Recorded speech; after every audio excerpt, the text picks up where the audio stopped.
কি রে, নদীর পাড়ে ঘুরতেছে, ভালো লাগছে তো? হ্যাঁ রে, ঘুরতেছে, খুব ভালো লাগছে। চল, আজকে আমরা দুজনে নদীতে স্নান করব, দেখবি খুব মজা হবে। তুই ঠিক বলেছিস, কিন্তু আমি তো সাঁতার জানি না। তুই কিচ্ছু চিন্তা করিস না, আমি তো সাঁতার জানি, তোকে শিখিয়ে দেবো। সত্যি বলছিস, তুই আমাকে সাঁতার শেখাবি? হ্যাঁ রে হ্যাঁ, তুই কিচ্ছু চিন্তা করিস না, তোকে আমি এত সুন্দর সাঁতার শিখিয়ে দেবো, তুই দুদিনেই একদম নিজে নিজেই সাঁতার কাটতে পারবি, বুঝলি তো?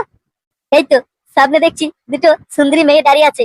লাউরা যাই, বা এই মেয়ে দুটোর মধ্যে একটাকে পড়াইতেই হবে, যেমন করে হোক। একবার যদি পটে যায় তাহলে বাড়া বিয়েটা লাগিয়ে দেবো লাউরা।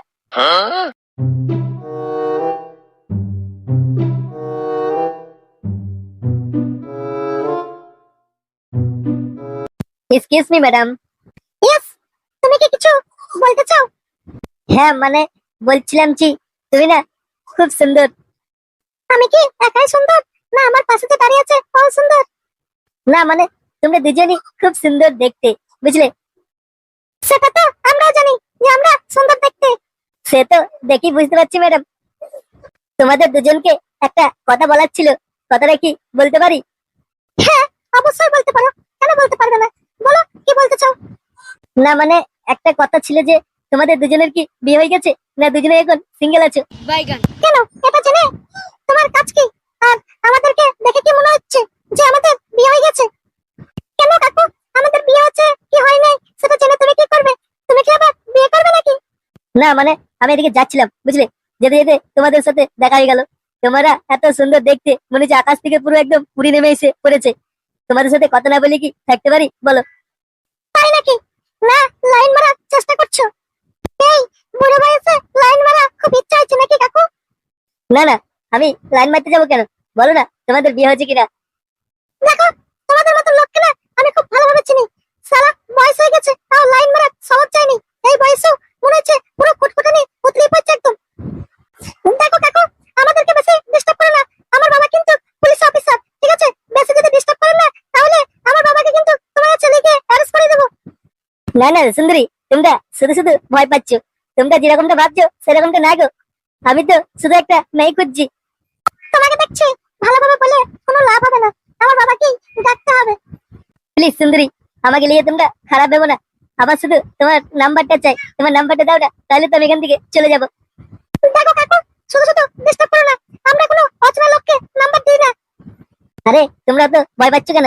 আমি তো শুধু নাম্বারই চাইছি, নাকি না অন্য কিছু চাইছি? দাও না সুন্দরী, নাম্বারটা দাও না। নাম্বারটা পেয়ে গেলে তোমাদেরকে আর ডিস্টার্ব করবো না, আমি সোজা এখান থেকে বাড়ি চলে যাবো। কি হচ্ছে? নাম্বার লাগবে? তাহলে এদিকে কই নাম্বার, তো আমি তো পাই। আমি তোমার নাম্বার নিয়ে কি করবো? আমার তো এই সুন্দরী মেয়ের নাম্বার দরকার। বাবা, এই লোকটা না আমাদেরকে অনেকক্ষণ ধরে ডিস্টার্ব করছে। একে থানায় ধরে যে কাগজ লাগিয়ে দাও, দেখো সব সোজা হয়ে যাবে। হ্যাঁ মা, তুই কোনো চিন্তা করিস না, যা করার আমি করছি। কিরে সালাম বুড়েছে না, তোর নাম্বার লাগবে? হ্যাঁ চল থানায় চল আমার সাথে, তোকে থানার মধ্যে নাম্বার দেবো, চল চল। সালা এই বয়সে ইয়াং মেয়েদের নাম্বার চাই? চল, গাড়ি তুই বাড়ি মারবে না বোকাচ্ছরা, সব একদম ঠিক হয়ে যাবে। না না স্যার, আপনারা ভুল ভাবছেন, আমি তো শুধু একটা নাম্বারই চাইছি। শালা হারামির বাচ্চা, নাম্বার চাইছিস তাও আবার আমার মেয়েদের কাছ থেকে? চল শালা, তোকে থানায় টানতে টানতে লিখে এমন ক্রাইম চালাবো না। শালা এই বয়সে মেয়েদের কাছে নাম্বার চাওয়া সারা জীবনের মতন ভুলে যাবি বোকাচ্ছরা। স্যার স্যার, আমার ভুল হয়ে গেছে, প্লিজ আমাকে থানায় নিয়ে যাবে না। ধুত বাঞ্চত, শালা হেঁটের বয়সে মেয়েদের কাছে ফোন নাম্বার চাইস, আবার বলিস নাকি ভুল হয়ে গেছে? চল লেবড়া চোদা, থানায় নিয়ে যেয়ে তোকে বোঝাবো লেবড়া।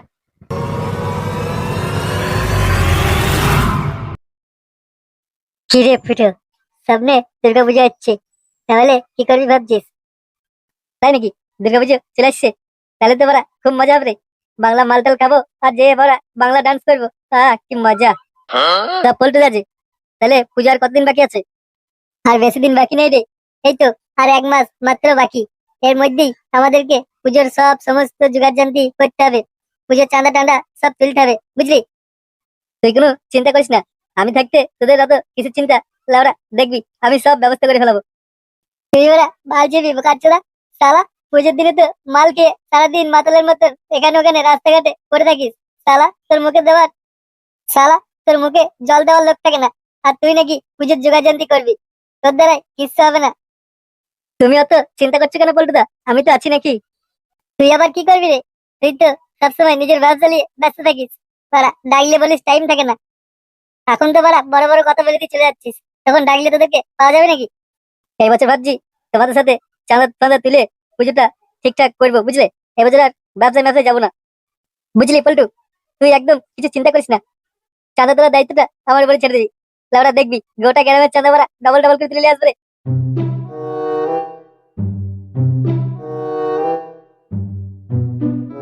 কিরে, তোদের বাড়া এত কিসের আলোচনা হয়েছে বলতো? সামনে দুর্গাপূজা হচ্ছে, বুঝলি ভটকে? ওইটা নিয়ে একটু আলোচনা করছি।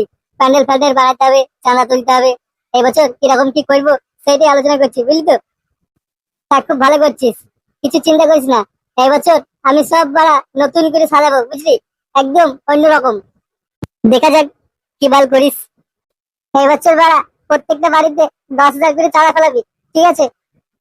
হ্যাঁ, একদম ঠিক বলেছিস।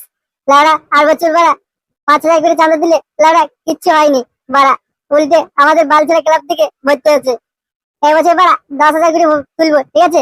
লাস্টের দিনে বাড়া খিচুড়ি বানিয়ে সবাইকে খাইয়ে দেবো। কি বলিস তুই তো? হ্যাঁ রে বাড়া, তোরা যেটা করবি সেটাই ঠিক লাউড়া, কোনো অসুবিধা নাই। এই বছর ফুটুকে বাড়া কেউ চাঁদা তুলতে নিয়ে যাবি না, ঠিক আছে? কেন আমি যাবো না কেন? আমি আবার কে বলছিলাম যে বাড়া আবার যাবে না? দেখ চুদির ভাই, শালা মুখ সামনে কথা বলবি বলে দিচ্ছি, না হলে শালা গায়ে মারবো বাড়ি পোকাচ্ছে থাকে করে। এর আগের বছর কি করেছিলিস শালা সব ভুলে গেছিস? শালা চাঁদা তুলতে গিয়ে শালা বৌদির সাথে পক পক করতে গিয়ে ধরা পড়লি বোকাচ্চোদা। তোদের জন্য আমাকেও মার খেতে এলে লাউড়া, দলের সব ছেলে। তোর জন্য আমাদের দলে প্রত্যেকটা ছেলেকে মার খেতে হয়েছে, আর তুই শালা চাঁদা তুলতে যাস বোকাচ্চোদা? কার বাড়িতে ভালো বউ আছে, কার বাড়িতে ভালো মেয়ে আছে, তুই তো বাড়া ওইসব দেখতে চাস লাউড়া চোদা। তোর সাথে বাড়া আমরা কেউ চাঁদা তুলতে যাবো না লাউড়া, হলে তুই একা চলে যাবি, আর না হলে তুই বাড়া যাবি না, বুঝতে পেরেছিস? আরে ফটকে, তুই এত রাগ করছিস কেন? কবে কি হচ্ছে না হচ্ছে ঠিক নাই বাড়া, ওই কথাগুলো ভুলে যা, বুঝলি? এই বছর দেখবি বাড়া আমি কিচ্ছু করবো না, তোদের সাথে মিলেমিশে চাঁদা তুলবো, বুঝলি? হ্যাঁ ফটকে দা, তুই তো ঠিকই বলছিস, এবছর সবাই মিলেমিশে চাঁদা তুলে পুজোটা নিয়ে আসা হোক, বুঝলে? ঠিক আছে, এই বছর তুই আমাদের সাথে চাঁদা তুলতে যাবি, কিন্তু লাউড়া একটু যদি দেখি না চুদুর বুদুর করছিস বাড়া, আমরা দলের ছেলেরা তোকে বাড়া এমন করে খেলাবো না বোকাচ্চোদা, তখন বাড়া বুঝতে পারবি। আর ভাজা, তোর সাথে আমার একটা কথা ছিল। বলো না ফটকে দা, কি কথা আছে? ঝটপট বলে ফেলাও। তোর বাপের কি বাড়া খেয়ে দিয়ে কোনো কাজকর্ম নেই নাকি লাউড়া? বাড়া নদীর পাড়ে চলে গেছে মেয়ে পটাইতে, বুঝলি? মেয়ে তো লাউড়া উল্টে পড়লো ওটা, ওকে বাড়া পুলিশে ধরে নিয়ে গিয়ে থানায় ভরে রেখে দিয়েছে। যা লাউড়া, এখন যে ওকে ছাড়িয়ে নিয়ে আসবে। এ কি বলছো ফটকে দা, বাবাকে আবার পুলিশে ধরে লিখেছে? তোর বাবার দেখছি এখনো অব্দি বাড়া সাঁতার জোর রেখেছে লাউরা, আমরা বাড়া সারা জীবন হ্যান্ডেল মেরে মেরে বললাম, আর তোর বাবা দেখছি এই বয়সে বাড়া মাকে পড়াইতে ব্যস্ত লাউরা। চুপ পেটো, এখন এটা আর কি মারা সময় না, বুঝলি? যা যা বাজো, যা যে তোর বাবাকে থানা থেকে ছাড়িয়ে নিয়ে আসবে।